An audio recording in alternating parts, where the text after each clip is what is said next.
નિયમ ગુજરાતમાં બે પ્રકારના છે. એક ભાજપનો નિયમ અને એક જનતાનો નિયમ. ભાજપના નિયમમાં ગમે એવા બે નંબરના ધંધા કરો, કોઈ તમને પકડે નહીં, કોઈ રોકે નહીં, કોઈ ટોકે નહીં. ભૂલથી પકડાઈ ગયા હોય તો છૂટી જાઓ, એ ભાજપનો નિયમ છે. બીજો જનતાનો નિયમ. જનતા માટે તો આટલા નિયમો છે, આટલા આટલા આટલા બધા નિયમ છે. લેજો આટલા આટલા નિયમ જનતા માટે છે, અને ભાજપ વાળા માટે કોઈ નિયમ જ નથી.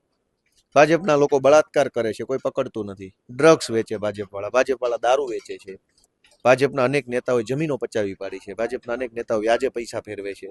કોઈ નિયમ, કાંઈ કાયદો, કાનૂન, નીતિ, જેલ, પોલીસ કાંઈ છે? કશું જ નથી. સામાન્ય ખેડૂત બચારો ખેડૂત સભામાં ગયા, ત્યાં કોઈ કઈ હુમલો કરવા તો ગયા નહોતા, યુદ્ધમાં તો ગયા નહોતા. હળદરની સભા હતી તો સભા હતી, કઈ યુદ્ધ થોડું હતું કે લોકો હથિયારો તોપ ને ગોળા લઈને ગયા.